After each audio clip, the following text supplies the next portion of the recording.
Let's build your entire fat loss plan right now.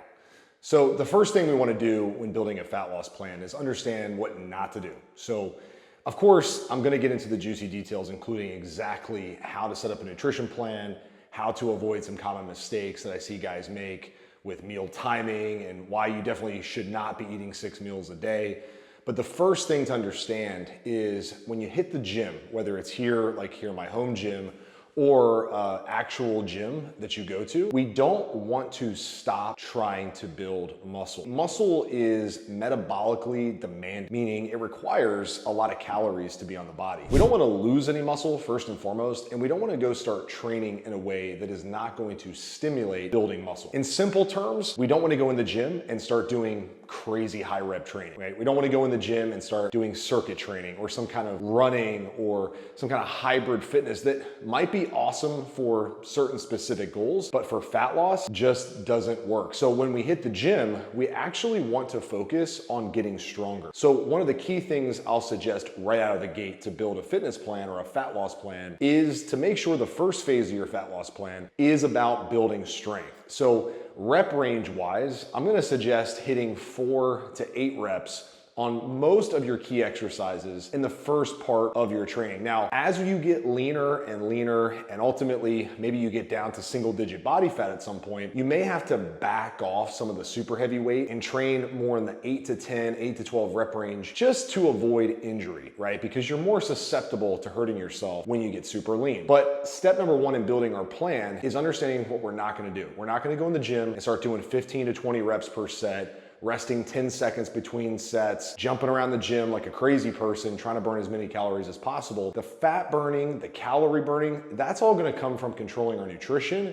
and our movement strategy, which we'll talk about really shortly here in this video. So if you're watching this and wondering like, how do I put all of this together? Well, don't worry, this whole video, we're gonna cover everything. But if you're just looking to get an action plan in your hand right now, you can actually get my 3M system. It's a proven system for thousands of guys that has worked over the past 15 plus years to make fitness enjoyable again, to make health something sustainable again. Just go to the first comment or the link in the description and you can actually grab it for free today. But the next step that we want to put in place is our split, right? What is our training schedule going to look like? So let's talk about that. Now, your training split is going to be highly individual. It's going to really come down to what kind of time you can put in the gym. I know for me, as a busy dad of 2 boys, I run a business, I coach guys like you on how to transform your body and ultimately transform all parts of your life. I don't have all the time in the world, despite what some people might think as I film a YouTube video in my home gym. You're probably thinking this guy's full of crap. He trains all the time. The truth of the matter is I have about 45 minutes 4 times per week to hit the gym. Sometimes on a crazy week, that might only be 3 times a week. Typically though, no matter what my goal is, whether it's fat loss, building muscle, running a high rocks race, training for a marathon, all the fitness stuff that I like to go after, I always keep 3 days per week for lifting. The only change I'll make sometimes is I'll cut back on the volume. So a 45-minute workout might become a 30-minute workout if I'm going after a big endurance goal. Nonetheless, that's all to say this: you need to have a consistent schedule. Here's my typical recommendation. Figure out in a perfect week how many days you could probably train without giving up your work, your family life, all the responsibilities that you have. So let's just pretend it's 5 days a week, right? If you're like, I can hit the gym Monday, Tuesday, Thursday, Friday, Saturday. Great. You have 2 off days, 5 days of training. But here's what we're gonna do. We're actually going to take away one of those days and make it 4 days. Why? This provides a lot more flexibility, all right? It provides room for error. We have our non-negotiable days, which are 4 days per week, where we're gonna get most of our bread and butter stuff done. In fact, we'll probably even take it a step further and make sure all the important stuff gets done on 3 days per week. 4th day is more of a cleanup, touch-up day, fun day, mixing it up. And then a 5th day could be a lot of different things. But days 4 and 5 aren't as important as days 1, 2, and 3. Because when you're trying to lose fat, the name of the game is maintain muscle. Build if possible, but maintenance is vital. You don't need to be in the gym 5 days a week to maintain muscle. In fact, you need a whole lot less volume than required to build muscle when it comes to maintaining muscle, to keep our metabolism healthy, which, by the way, is one of the key aspects of fat loss, metabolism. So one of the things we want to make sure we get checked out before we jump into a fat loss plan is our metabolic health. So I actually have a metabolic optimization questionnaire that you can check out in the description below. It's one of the first key things that I have our clients do whenever they join our program before we start dieting, before we start doing a bunch of cardio. Because oftentimes we need to get a little bit of metabolic repair done first while still losing fat, of course. Anyway, that's one of the key steps that a lot of people miss out on. And so you don't have to miss out on that. You can actually take the metabolic quiz that I have in the description of this video absolutely free to just kind of get a feel for where you are. So I would highly suggest doing that. It's, once again, complimentary. Just go check it out. The link is below. Okay, so from a training split perspective, what training split works best, right? Because let's just stick with our example that we've had so far, where we're talking about, how many days per week you should be training. I said, if you can train 5, plan on 3 being non-negotiable, 4th being kind of a touch-up day, 5th being like a, oh my gosh, how did I get all this time this week kind of day? What should the training split be? Well, here is the training split I highly recommend you don't do. So the training split I recommend you don't do is what we call a body part split. Now, I'm not gonna sit here and say there's all sorts of things wrong with having an arms day, a shoulders day, a back day. But for most guys, it's just really hard to get everything done when you're only training 1 body part per day. Because what if you miss a day during the week, right? Personally, I like one of 2 splits. I like an upper-lower split and a push-pull legs split. Push-pull legs is my favorite because there's a ton of flexibility built into this split where if you miss a day, you can easily make it up on another day. You can add a little bit of volume to some days without completely destroying yourself. And you have a lot of recovery time built in between workouts, right? Because as we get older and the stress of life, the sitting at the desk, the poor sleep, maybe the alcohol intake starts to catch up to us, our recovery just isn't as good, right? And so the last thing you want is to be beating your shoulders up for 45 minutes and then not be able to do anything for the next few days because your shoulders are so sore. I like to get just enough volume to stimulate, not annihilate muscle tissue. That way you feel better the next time you come in the gym. You feel like you can get stronger. And once again, we're trying to avoid injury at all costs, tendonitis, joint pain. The things that just come from overuse is something we want to do. So I don't like the body part split or the bro split as they call it. Once again, you could do that if that's your thing. And I followed the bro split for many years when I was in my late teens, early 20s. But as I've gotten older and time has become more valuable and I don't have as much of it, I've moved to either an upper lower day type of split or a push-pull legs split where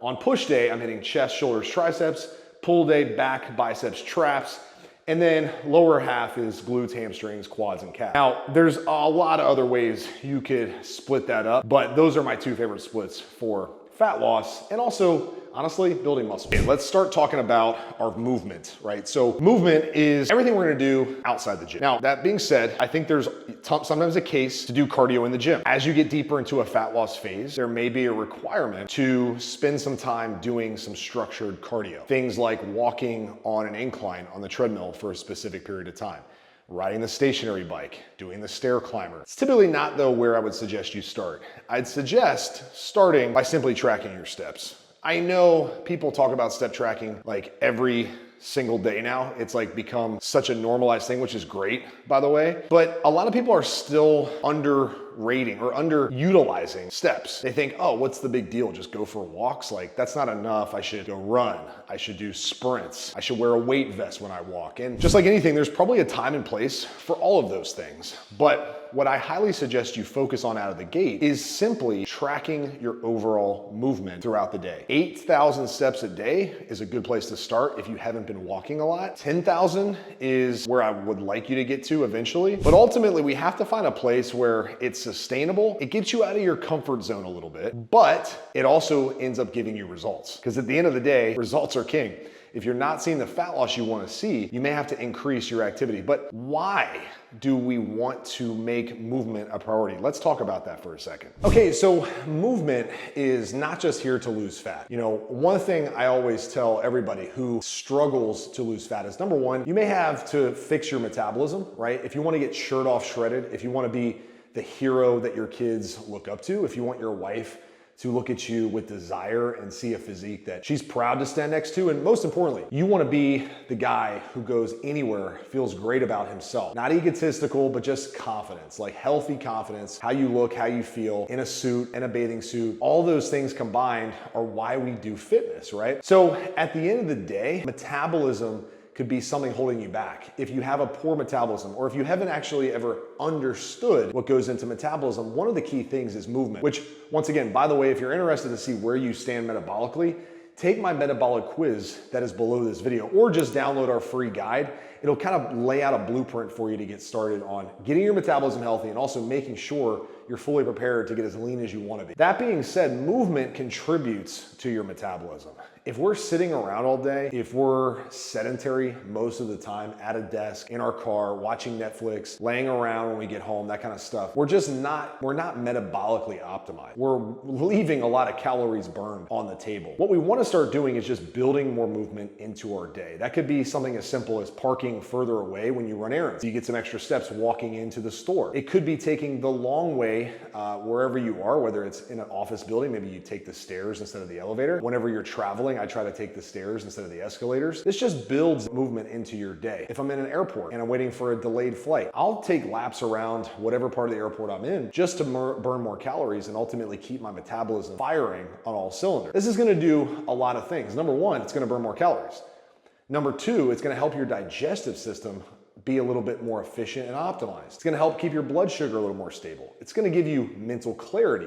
You're gonna feel so much better when you move more. So how do I suggest breaking up your movement? Well, there's a couple things you can do. You can start your day with movement. If you have the time to get up, go for a walk first thing in your day, then maybe go to the gym at another time of your day, which I know a lot of you don't have that kind of time. So what I prefer is when you do go to the gym, spend 5 minutes walking to start your workout, kind of move around as best you can during the workout without losing a piece of equipment or whatever pair of dumbbells or barbell you're using. Move around in between sets. The other thing you can do is finish your workout with like a 5 to 10 minute walk as a cool down. Then of course, throughout the rest of your day, you can schedule time to go for a walk. An easy way to remember to go walk more is to do more movement after your meals. So eat a meal, then go walk. This will help with digestion, like I mentioned before, but it's just a good cue to say like, okay, I need to go get some steps in. So I'm gonna cut out a lunch 10 minutes early, walk around, and I promise you, it will be shockingly easy to hit your step goal. One thing I will tell you as a side note, as a little hack for my dads out there who coach kids like I do, coach my sons in sports, it gives me an opportunity to obviously spend time with my kids, but I get a ton of movement in as well. So when I'm walking around the field, when I'm coaching my sons, it gives me like an extra 3,000 to 4,000 steps if I'm out there coaching for an hour, hour and a half, constantly walking around. So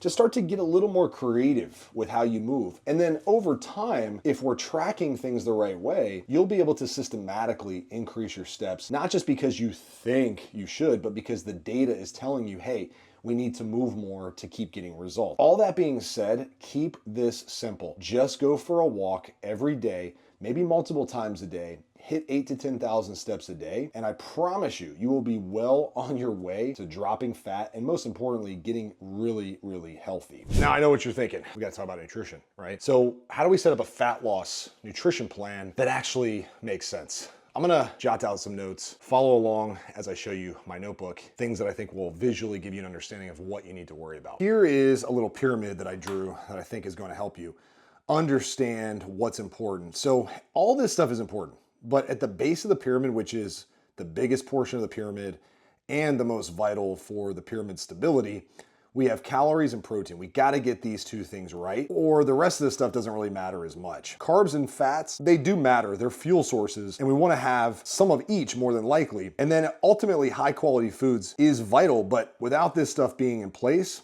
this doesn't really matter. So what do most people do? They start up here, right? They start trying to eat clean or whatever people say. Then they go low carb or low fat. And then they go, oh crap, like, don't I need to eat more protein? And how many calories am I eating, right? So it's backwards. We got to start from the ground up. So let me share with you some numbers that I think will help you get completely dialed in. So I know I don't have the world's greatest handwriting, but hopefully you can see this without an issue. So calories, we want to focus on goal body weight times 12. For example, if we weighed 250 pounds and we want to be 200 pounds, you aim for 200 times 12, 2,400 calories per day as your bullseye target. Don't have to be perfect, but we want to be around that number. Protein, we want to be at about 1 gram per day times goal body weight. So in this case, 200 grams per day. Once again, you may not need that much. That's just a pass, A+ grade in terms of, amounts of protein. But these are really two good places to start when it comes to mastering your nutrition. But like, what else do we need to do? right? Well, we gotta have a few rules when it comes to the meals that we eat. Number one, it's gotta be easy. Stop putting together 13 ingredient meals to hit your protein goals and your calorie goals. Stick to simple stuff most of the time. Even order pre-made meals from meal prep services if that's what it takes. Just make it easy. It's got to be efficient, right? So we got to be, spending as little time as possible with the most ROI on meal prep, that kind of stuff. Don't make it this crazy complicated deal. I actually don't recommend eating 6 times a day for the number one reason of that's 6 meals you got to be prepared with. That's a lot of work. I would suggest 2 big meals a day, 2 smaller meals a day. So like lunch and dinner are like your main meals. Maybe a mid-morning snack and an after-dinner snack or a mid-afternoon snack, something like that, just to keep you satiated. But don't fall into the trap of having to eat tiny little meals every 2 hours. That's gonna cause a lot of headache. And honestly, you're gonna start to despise this whole fat loss thing really quickly. It's also gotta be enjoyable. You gotta find meals, it doesn't have to be every meal, but maybe 1 meal a day that you really look forward to, that you go, man, I could eat this all the time, And so the other stuff, which is simple, maybe boring, not really that exciting, isn't so bad because you have something to think about coming down the road. Now, this doesn't have to be meals that you make. You could do the meal prep service I talked about. You could have go-to options at restaurants that allow you to hit your calorie goals, but it has to be somewhat enjoyable. Otherwise, you're gonna go back to whatever you were doing before that helped lower stress, that helped give you kill your cravings, something that tastes good. Like we all like food, right? I know I like food. So, for me, I just go with the foods that I know I'm gonna look forward to.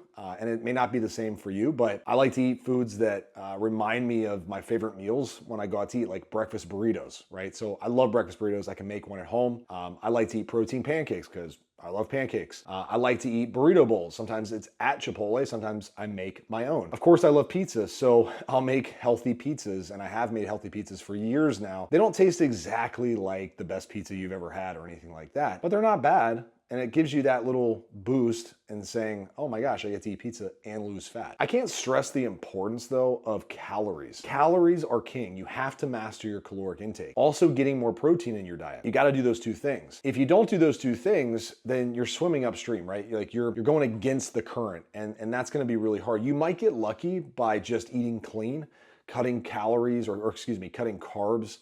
You might hit some of the targets that need to be hit, but ultimately it's a struggle, right? I would just prefer to see you track your numbers, know what's going in, what's going out, and hit your fat loss goals relatively easily, right? Nutrition is a hard game to understand. Once again, most people come in having abused their metabolism for a long time. So we got to do a little metabolic repair, which is why the first step we take all of our clients through is a questionnaire to show us where they are metabolically.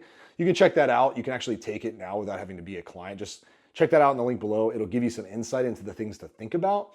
And then I can help put together a metabolic score for you to help show you where you are and where we need to work on some things, right? So go do that now, or at least download the 3M action guide. That's for the busy men out there who have kids, have families, who just need a simple system. Can't stress the importance enough of at least getting your system simplified, then getting accountability, then getting help, then getting coaching, but get the system dialed in first. All right, team, this wraps up the video on how to set up your fat loss plan. I hope this was helpful. I put together more resources for you in the description and the comments below. If it makes sense, go check them out. Fill out the metabolic score to see where you stand metabolically, and then check out the 3M action guide if you just need a blueprint to get started. My name is Josiah Novak. I own a company called thetruetransformation.com. You can find me online at Josiah Fitness on most social media platforms. I really hope this video was helpful for you. Let me know if it was, okay, in the comments. Let me know what other fat loss questions you have. I'll either answer them directly, or I'll make a video on the topic on a future video. Nonetheless, remember, life moves fast. Make it count. Fitness is the lowest hanging fruit to improve all parts of your life. What if I told you everything you've ever wanted is on the other side of getting healthy and fit? All right, go do those things right now.